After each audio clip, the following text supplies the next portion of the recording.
Nunca antes na história do canal nós recebemos tantos pedidos sobre um tema para ser discutido aqui no Checkmate. O que fazer se você estiver envolvido no meio de um ataque a uma escola, uma faculdade, enfim, quando um maluco ou malucos decidem fazer um monte de merda.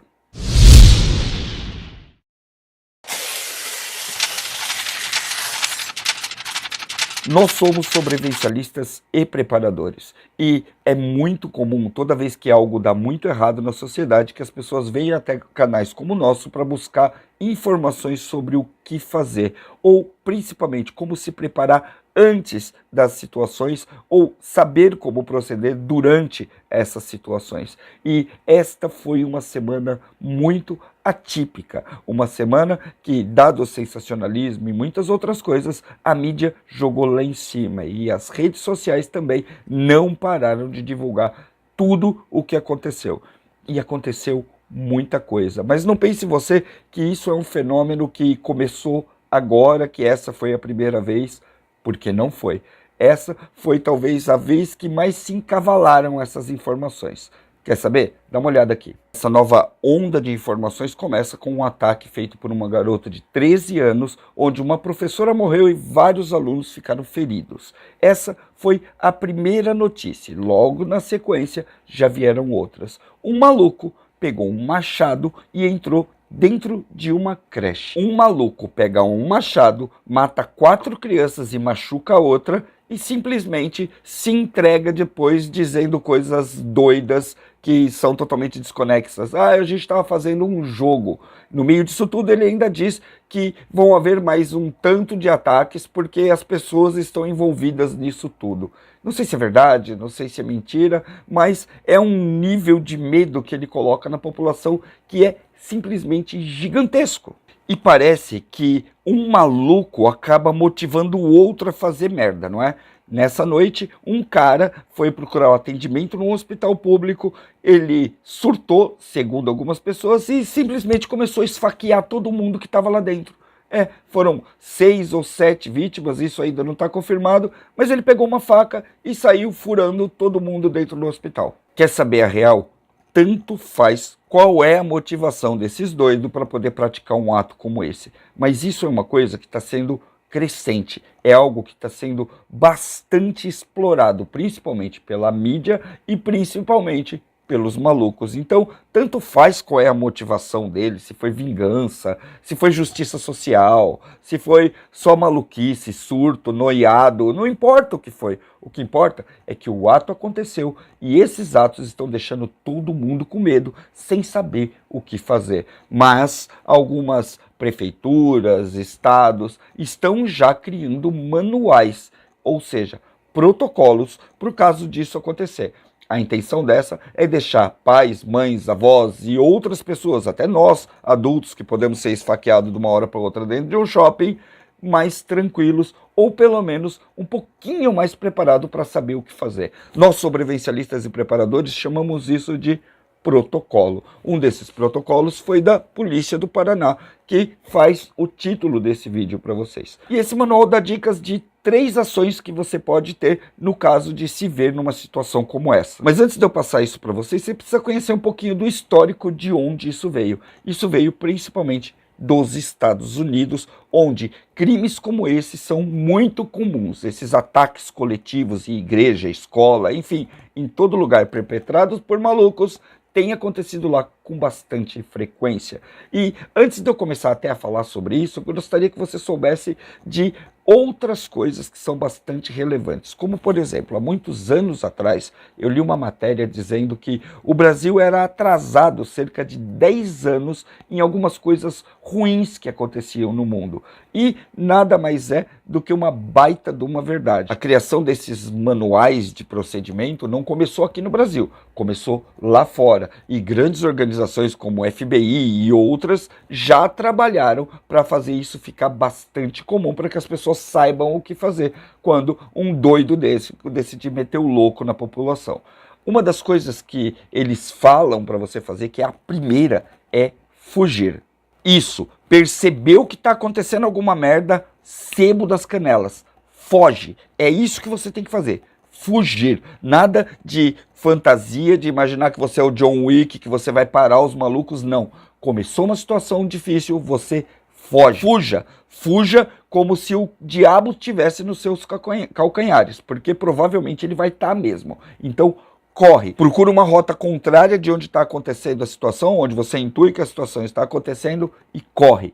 Corre pela sua vida. Se você perceber que correr não é uma opção, às vezes porque você está dentro de um prédio ou em algum lugar que está muito tumultuado, a outra orientação é esconda-se. Mas não é só o esconder, é esconder e proteger. Você vai entrar dentro de uma sala, tentar segurar a porta, fazer barricada, enfim, vai usar uma técnica chamada de SIP, que é Shelter in Place, abrigo no local. Tentar trancar a porta, enfim, fazer tudo para impedir o contato entre você e os agressores. E então você se esconde para valer, para não ser achado, para ver se você consegue que ele passe por você sem fazer nenhuma merda. E essa também é uma das orientações mais usadas com crianças. Se perceber que algo está acontecendo, seja em casa, numa invasão doméstica, na escola, enfim, quando tem um agressor fazendo merda, você se esconde, e se esconde para valer, para que ele não consiga te achar. Então, né, até aqui as orientações são difíceis, são complicadas de se imaginar, mas ainda assim bastante aceitáveis. O problema é quando você chega na última orientação. Correr, fugir, lutar. E quando você chega na parte de explicar para o teu filho que ele tem que lutar pela vida dele, as coisas começam a ficar absolutamente complicadas. Lá fora é tudo muito simples. Se você estiver encurralado, se você vê que não tem mais nada para fazer, lute. Lute com ferocidade. E não é para você lutar de dar tapinha, não. É para você pegar lápis, enfiar no olho do agressor. É para você usar qualquer coisa que você achar na sua frente como arma. É para você, literalmente, abater o cara se você perceber que está numa situação extremamente difícil. Agora, como que nós, pais, chegamos para os nossos filhos e contamos para ele: filho, se você estiver encurralado, se um cara estiver atirando lá na escola ou com um machado batendo nos seus amigos, mata ele. Veja, não é uma situação que você tem que lutar para conter o criminoso. É uma situação que você tem que literalmente abater o criminoso e depois correr. Nessas, você começa a imaginar, e muito pai posta isso dentro das redes sociais e nos nossos comentários, que as crianças têm que ter algum recurso para isso, porque, por exemplo, não tem chance. Não tem chance de você imaginar um garoto de 9, 10, 8, 5 anos lidando com um cara armado com um machado. Não tem como, por exemplo. E quando um evento desse acontece, daqueles que você está na fila da padaria e está ouvindo alguém falar sobre isso, você está ouvindo as pessoas comentar sobre isso nos mercados, nas rodas de amigos, nos grupos de zap, em todo lugar. Quando você começa a ver isso, você começa a ver a opinião de alguns pais e mães e pessoas que cuidam, por exemplo, das crianças, onde eles acham que sim, as crianças vão ter que lutar contra o agressor e elas não vão ter chance. Então, por que não dar alguma arma não letal para a criança ou para os professores armados? Enfim, as teorias são enormes e vêm de todos os lugares. Eu não sei se armar uma criança de 6 anos e mandar ela para a escola é uma boa ideia ou é cavar um buraco ainda maior para que todo mundo se afunde. O que eu quero trazer aqui é uma discussão sobre o que fazer em situações como essa. Não é para criar polêmica, nem nada do tipo. Nós somos sobrevivencialistas e o que a gente precisava era ter um plano para que você saiba o que fazer numa situação como essa. Para pensar agora que algo como isso aconteceu, que alguém invadiu a escola do seu filho e que, por exemplo, ele conseguiu fugir sem se machucar, sem problema nenhum. Ele sabe exatamente o que fazer depois que ele sai de uma situação como essa? Será que não é hora dos pais e das mães começarem a pensar em procedimentos de segurança para as crianças? E não são só as crianças. Será que não é hora das famílias começarem a discutir protocolos para que todos saibam o que fazer quando uma determinada situação acontecer, principalmente se for uma situação potencialmente difícil como essa daí? Nós aqui do Guia do Sobrevivente achamos que chegou a hora da gente tratar sobre esse tema de verdade. E nós não queremos fazer isso sem a participação de você que acompanha o nosso canal aqui. Então, eu vou pedir agora a ajuda de vocês para a criação de um conteúdo muito específico. A grande verdade é que a maioria das pessoas não se imagina numa situação como essa, porque simplesmente não é saudável você viver imaginando que tudo à sua volta é uma situação de perigo. Mas isso não significa que essas coisas não acontecem.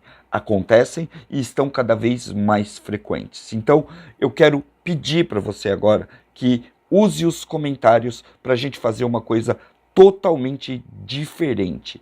Eu quero elaborar protocolos básicos, com a ajuda de vocês. Você vai entrar aqui nos comentários e vai dizer, é claro, o que você pensa disso tudo, e depois você vai me dar uma ideia. Eu só preciso de uma ideia, nem que seja repetida, porque se for repetida a gente vai saber como a maioria das pessoas pensam. Então é legal que você coloque exatamente o que você pensa lá. O que você acha que é um bom protocolo de segurança para uma família ter? Todo sábado às 8h30 nós temos uma reunião aqui no canal, que é a nossa live, e nela nós temos os melhores sobrevivencialistas do Brasil, pessoas que já estão nisso há bastante tempo. E é essa opinião que eu vou usar como tema da próxima live. Protocolos para manter a família segura em várias situações. Não vamos nos ater só a crianças ou a eventos que aconteceram agora, mas tudo o que pode acontecer. A minha ideia é que você entre agora nos comentários, coloca o que você pensa, coloca o que você acha que é um protocolo que você já usa com a sua família, desde o mais básico até aquele mais elaborado. Nós aqui do canal também vamos elaborar uma série de protocolos que são padrão já, que são usados de fora. Eu vou trazer esses protocolos para você saber exatamente o que fazer no caso de uma crise como essa, mas eu queria que você também participasse. Não sai daqui sem participar, porque uma coisa é você só ficar falando e não propor nada para ajudar as pessoas. A intenção é montar uma lista padrão de protocolos, onde se cada família seguir mais ou menos o que está ali, a gente vai ter uma garantia das pessoas estarem mais seguras quando merdas como essa acontecerem e elas estiverem nessas verdadeiras sinucas de bico. Então, por favor, participa. Coloca aqui o que você pensa, escreve aqui embaixo, fala, olha, lá na minha casa se acontecer tal coisa, a gente faz tal coisa. Se acontecer X, a gente faz Y. E protocolos são extremamente necessários em épocas como essa. Nós deveríamos ter protocolos para tudo. Como, por exemplo, o que fazer se você for pego por uma enchente quando você estiver fora de casa. As crianças precisam saber o que elas têm que fazer se perderem do pai, da mãe, onde elas podem procurar ajuda.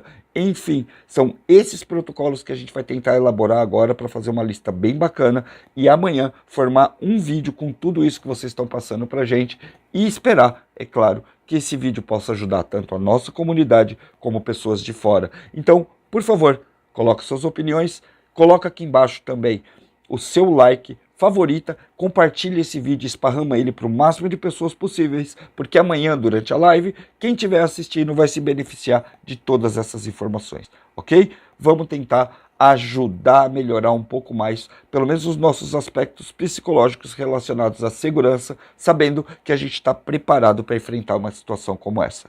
Eu sou o Batata, esse é o Guia do Sobrevivente e essa é o Checkmate, o nosso quadro onde as pessoas discutem e comentam sobre as verdadeiras sinucas de bico que nós podemos viver.